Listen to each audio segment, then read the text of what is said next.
Yeah. Now for the next session, I'd like to welcome our speakers, Mahathee and Anindita. Mahathee is a senior engineering lead quality at Persistent, and Anindita is SDET at IBM. Mahathee and Anindita would be speaking on the topic testing a conversational AI. To know more about them and to see the video interviews, please check out these links on the screen.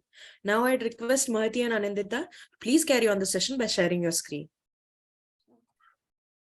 Yes, thank you, Naveen. I can see you on screen, Anindita. Second. Your video is good. Can you see me? I can see you as well, Mahathee.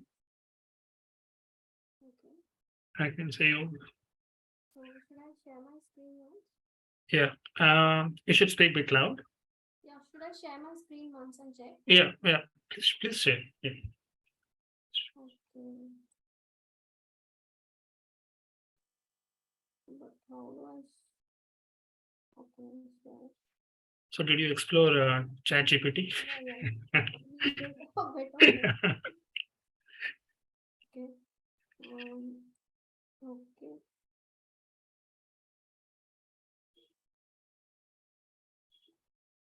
Yeah, are you able to see my screen? Yes, I can see a screen. It's good. Yes. So do you want me to go into a presenter mode? Or is this view fine? Good. This looks good. Because the presenter mode is flickering actually. Okay. And it does not even. Okay. So okay. Mahathee, you can just try to maybe go to the you should full close screen. that. You should close that window there. Okay, that UI, that download UI, what you have. Okay, 1 second. Okay, try that. Okay, and Yeah. try to maximize your screen now. When you go to the screen. It is maximized actually. Okay, do you see the flicker still? Yeah, I see the flickering actually. I don't know why is it happening. Okay, do this. Are you in Windows? Yeah, I'm in Windows. Okay, go for. Okay, try Control-0. Control? Control-0 or Control. Yeah. Okay, try now to try now. Now should I start? Okay, go ahead. You want to start? Okay. But okay. Hello everyone. Welcome to GTR 2022. I'm Mahathee. I work as a project lead with Persistent Systems Hyderabad. And yeah, hi, I'm Anindita. I work as a SDET in IBM. So today we would be talking all about how to test a conversational AI. And as a part of this, we will be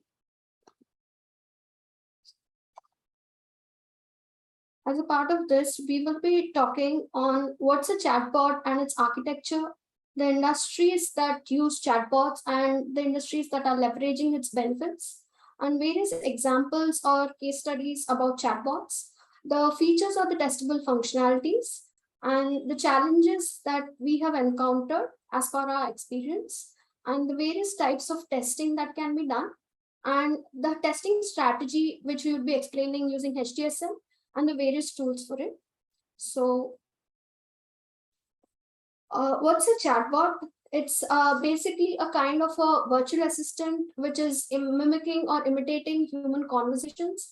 And you can give your inputs through sound or text or through any kind of medium which is preferred for you. And why is a chatbot gaining significance? Why are we talking about this? So with the advent of AI or ML or deep learning techniques, chatbots use is increasing in many industries. And so that's the reason we are speaking on how to test a conversational AI or a chatbot. And also, if you see, the most common use case of a chatbot is assisting the user queries. Okay, so before testing a chatbot, we need to understand few of the common terminologies that we use while testing a chatbot. We hear this terminologies very frequently. So those are utterance, entity, intent, and channel. So utterance is nothing but the sentence basically that you are typing in into the chat. So basically you are asking for some information, or you are asking a question to the chat, right? So that becomes your utterance, right? Then what is the intent? Intent is basically what is the user's aim? What is the user that want to do out of this conversation, right? Then entity is nothing but the keywords that is associated in that sentence. So what the chatbot does is the chatbot picks up those keywords and goes to the database and fetches those output and shows it to you, right? And then the channel becomes whatever is the channel that you're using. So now the chatbot has been integrated in many channels like Facebook, Instagram, WhatsApp Messenger, and everything. So that becomes your channel basically through which you are putting in your question or a sentence or your input, right? So let's understand it through example how this terminologies are being used. Okay, so for example, this is the sentence that I've typed in into the chat, that I want to buy a shoe of XYZ brand, right? So as I mentioned, this entire sentence become the utterance, right? Then what is the intent? What I want to do? I want to buy something out of it. I want some information that, okay, you give me some options of this brand because I want to buy a shoe. So buying becomes the intent out of it. Then what is the entity? As I mentioned, those are nothing but the keywords. So what now what the chatbot is going to do is chatbot has picked up these keywords like shoe and this particular brand, and it will go to the database and it will fetch, okay, these are the options that you're having. So that's why you call those the entity. Then as I mentioned, channel is nothing but the medium through which you are putting in the input, like Facebook, Instagram, or WhatsApp, and whatever it is. Okay, so now we'll understand how basically this entire thing is happening in the backend.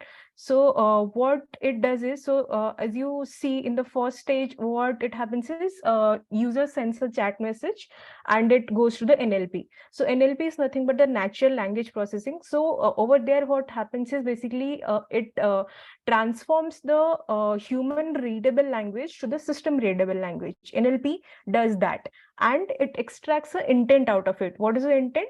The aim of the user, what the user wants to do, right? So it processes the human readable language to system readable language, and it extracts the intent out of it. So now in the second stage, NLP passes that intent to the conversational engine. So now what the conversational engine does is it basically forms a decision branch based out of the intent. So just imagine like a flow chart is being formed out of the intent what has been passed from the NLP. So whatever intent that you, for example, I want to buy a shoe. Okay, you want to buy a shoe. So just imagine like shoe, then there comes two options like yes and no, right? Then if it is a yes, then what is the color of the shoe that you want to buy? Okay, this black, blue, or red. Then if it is a black, then there is two options, yes and no. So just imagine like there is a flow chart that is being formed in the conversational engine. So that the flow chart that is being formed, we call it as a conversational pathway.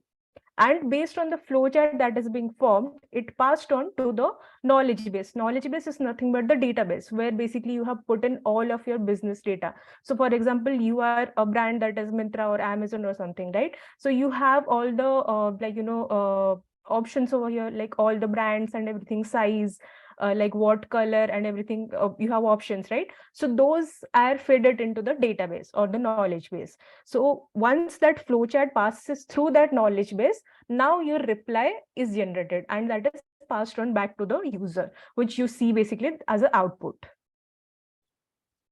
right? Okay.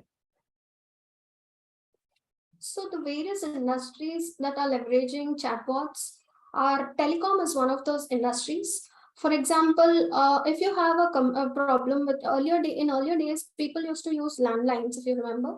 So BSNL or MTNL or any of the local service providers. So if you had any query or if you had any kind of customer issues with your landline, or what kind of plans you have to take for your telephones or mobile networks. So this is one of the areas that telecom industry leverages chatbots.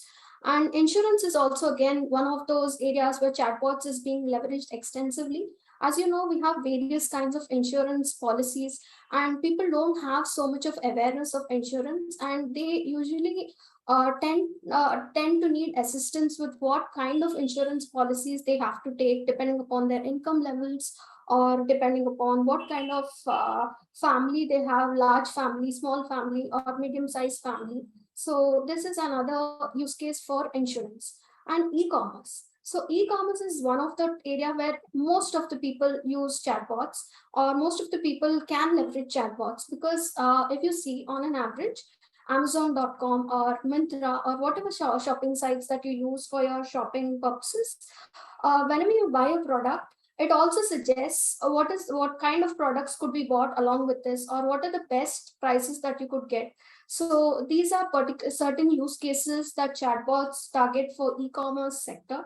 And another area I would say is financial advice. So we work day in and day out, but we don't know how to invest, be it in stocks or mutual funds or crypto or any other kind of investment. So we hire financial advisors, or we hire we hire people, CAs, who could help us with our investment policies or investment strategies. So chatbots basically are being leveraged here to give us advice based on our earnings.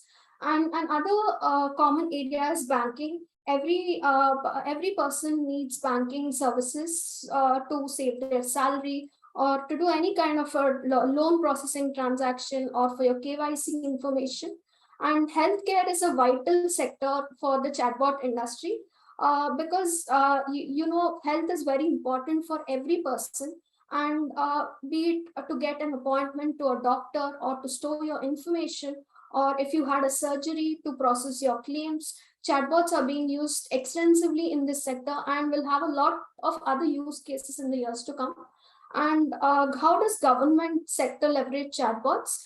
That is, if you see your income tax, when you're filing your income tax returns, you use sites like ClearTax or some sites like this, where you don't understand what category to put your income into. So one of the chatbots will be suggesting those kind of will give you advices like what income you need to put into what categories. So these are certain industries or use cases where chatbots are being leveraged. And the next thing is the benefits of chatbots.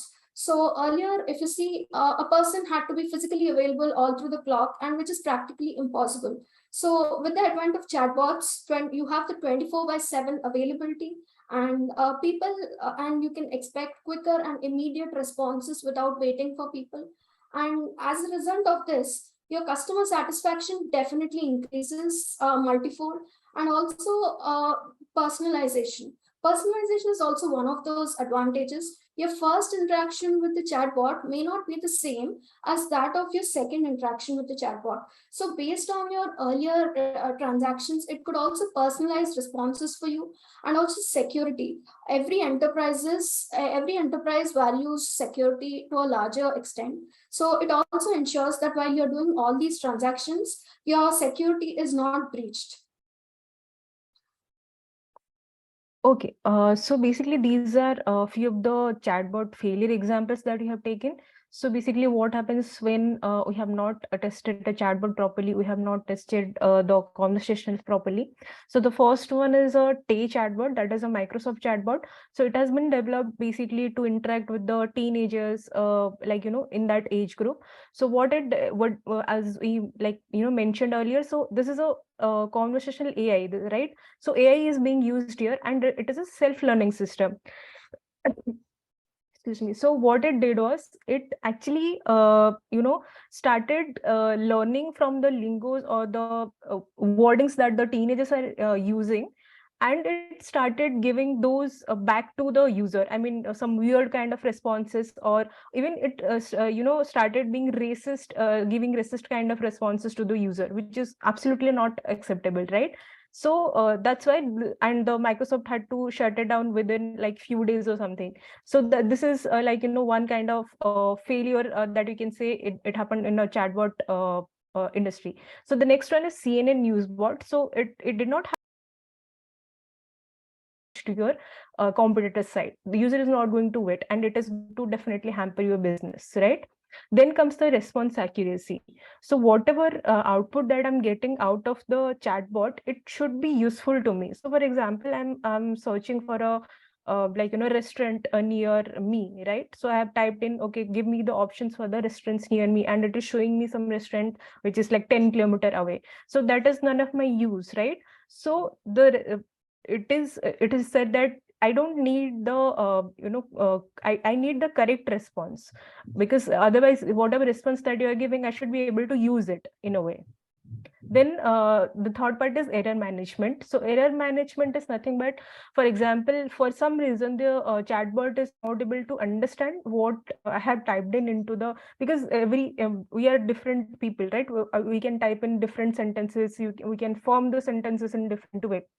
So for example, the user is not able to, the chatbot is not able to understand what I have typed in. So instead of telling me that, okay, I don't understand what it does mean, do you want to go back to the main menu? If you have seen this, some of the chatbots give this kind of responses as well. So instead, what it can do is it can actually ask me some similar questions to my requirement to understand more of it. And then it can give me, some of the options that I can try, or some of the sites that I can navigate to, instead of giving me some fixed kind of or responses like, okay, do you want to go back to the main menu, type this for the main menu, type this for the second menu, like that, right? Then the personality part is like, basically, as I mentioned, it should have a human touch to it, right?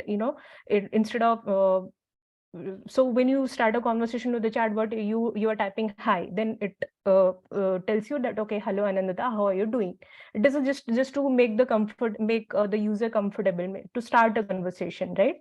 Then for the navigation, basically, so for example, you have typed in, you want some information out of the chatbot, and the chatbot does not have the correct information to give you. But what it can does is, so the first part is, so first what it can does is, it can give you 4 other options to go for. So it can give you 4 other sites. Okay, you can try these sites, and you can see if your query is being resolved. Or it can actually pass on that conversation or that phone call or whatever it is to actual human being who can actually understand what I'm trying to say, and who can actually resolve my query. So this navigation part is important. So the user should be able to understand that it is getting a negative response from me, and should be able to navigate that conversation to other side. Then it should be device compatibility. Obviously, I mean, all of your users are not going to use it on a mobile only or a desktop, right? So it should be compatible with all of your OS versions and browsers and everything. So yeah.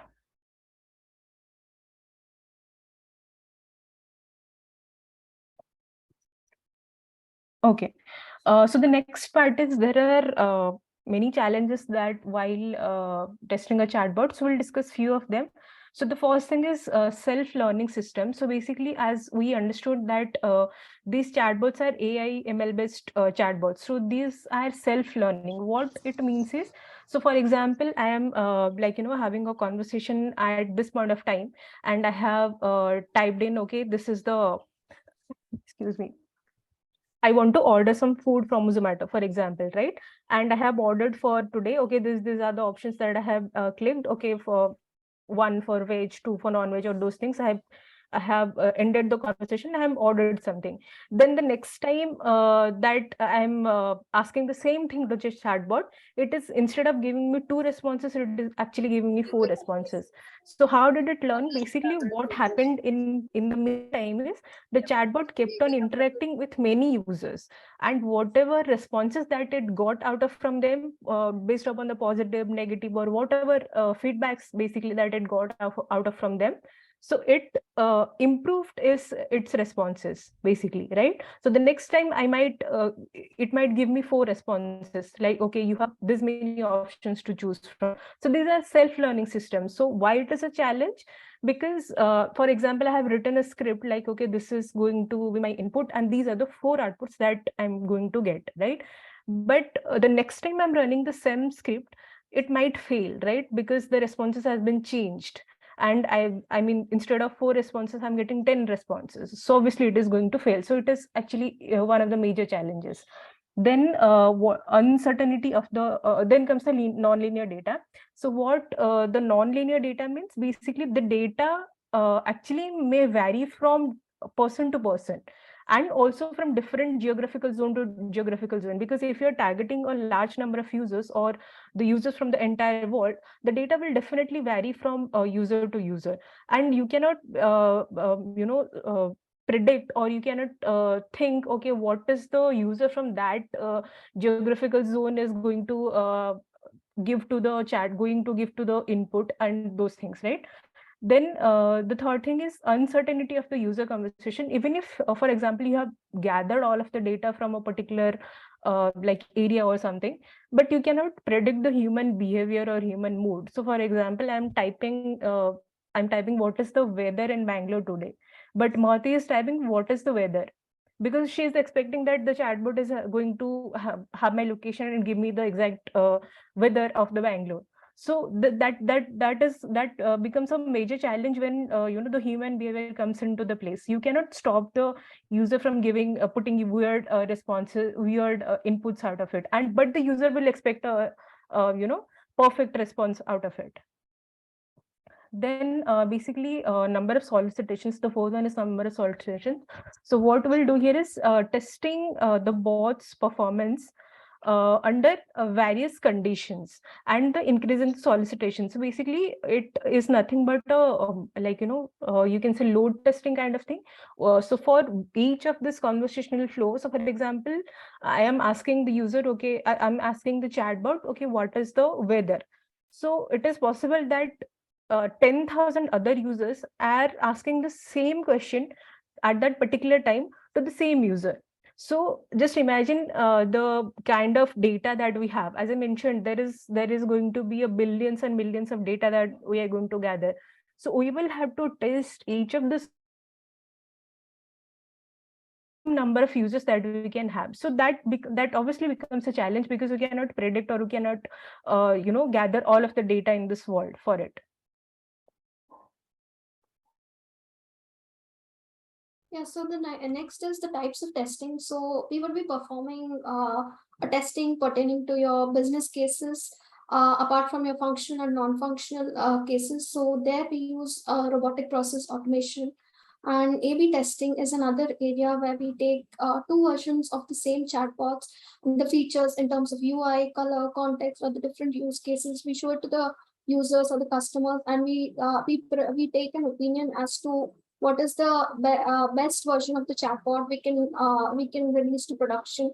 And the third one is security. Security is an aspect that most enterprises cannot compromise on. So we see that we try our level best to remove security loopholes, and if there are any vulnerabilities, and we try to avoid them as to the best level possible. The other thing is ad hoc testing. It's an informal or an unstructured testing that is conducted basically with the most frequently used use cases pertaining to chatbots. And user acceptance testing, as you see, is the end users who would be using these chatbots would also be involved in the testing, so that we could get feedback as to how the chatbot is working as of now, and would they like to see any kinds of features or enhancements with respect to the bot. So the next thing here we would be explaining is we would be telling how do you design your test strategy with respect using HTSM. So HTSM is heuristic test strategy model, which has been designed or developed by James Barr. So as a part of this, we would be dealing with product elements, quality criteria, and testing techniques. So for the product elements part, we would be considering the following parameters. With respect to data, we would be checking the utterance, as Anindita already explained in the terminologies part what utterance, entity, and intent are. We would also be checking the sequence and combinations. So you just can't give one possible combination or one input of data and say your chatbot is working up to the desired level. You should try out, or you should play out with different combinations, and you should see where it's failing or where it can do much better. So also the interdependency of data and the cardinality. And then function is another area. So with respect to function, we check the time taken for different transactions and security again.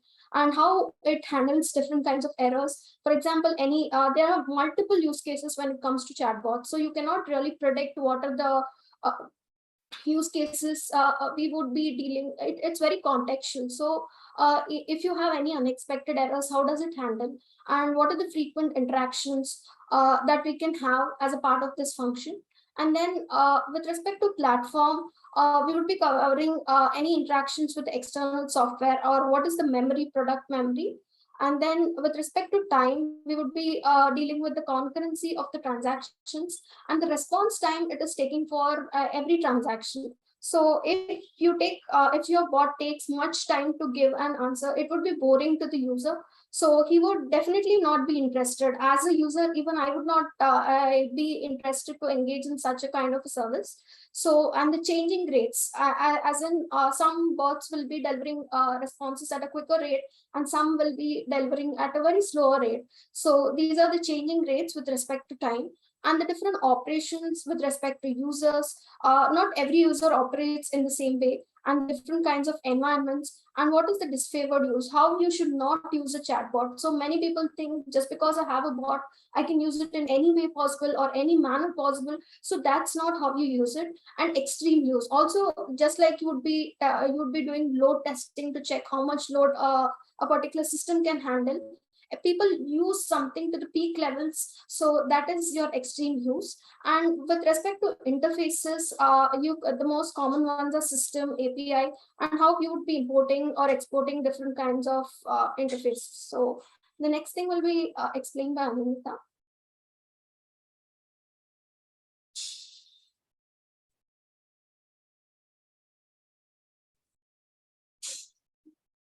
Okay, so the next one is testing techniques. Basically, these are some of the Anindita, common type. Yeah, and can Mahathee, time check. You have 2 more minutes. Okay. give me just 2 minutes. Yeah. Yeah, 2 minutes. So the next one is testing techniques, as I was mentioning. So there is a few of the testing types that we can do in the chatbot. The first one is automatic checking. That is nothing but the automation testing. Basically, there are different tools available in the market, like Botium, Qbox, other things are there. So basically, you can choose any of the tools depending on the business or the requirement that you have, and you can do the automation through it. Then comes the user testing. So basically what we'll look for is how it is fetching the user data from the database, what is the accuracy of the response that it is giving, how feasible that chatbot is, while how feasible it is for the user to use that chatbot. Then for stress testing, we will test it with a large number of users and large number of solicitations and different kind of conversational flows and everything. For scenario testing, the scenario testing can be different for different businesses. Like we will test the conversational flow and the request chaining and the intent recognition, how quick it is to recognize the intent, and how the look and feel of the chatbot, how easy it is to understand for the user. Then for quality criteria, we'll consider these parameters like reliability, how it is resisting failure in case of bad data or unfriendly environment, how robust your chatbot is. Then for usability, we'll see how easy it is to operate for the user, how easy it is to learn the user to interact with the chatbot. For security, we'll see how we have to have security testing in place, as mentioned, because user is actually putting his personal data or personal information into your chatbot. So you have to have a strong security testing in place. Then for performance testing, we can test how quick it is, the NLP like recognition that you have put into a chatbot, how quick it is giving you the response, and what output it is giving you through the NLP, if it is the correct output or not. Then for installability, we'll see how easy it is to install. If like you should not have a complex step-by-step procedure for the user to see set up the chatbot itself. Then for capability, we'll see how the correctness of the output that we are getting, if it is accepting a valid input or giving us a valid output or not. For supportability, we'll see how basically it is supporting through different OSs or different browsers and different devices and everything.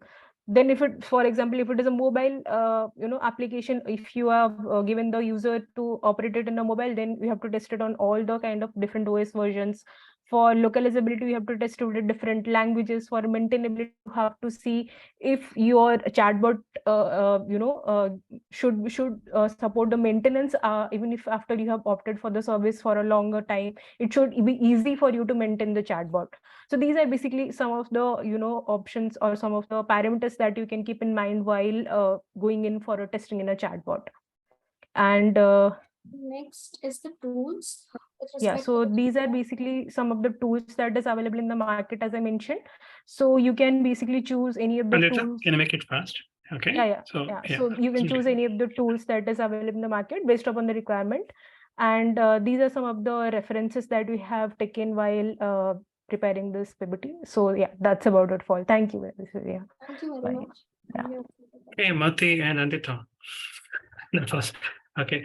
The sprint, okay, at the end. Fine. Okay, but I see, okay, one question from us well. Okay, though we can't take that, okay, this, okay, now, but okay, please do, okay, look at this question. He's asking, he's asking the difference between, okay, the chatbot and smartbot, and a bit about ChatGPT. Yeah, please do give, okay, your thoughts in the chat, sure. okay. So with that, I welcome back my teammate, Urunmai. Do you thank you for you both? Yeah, yes, sir.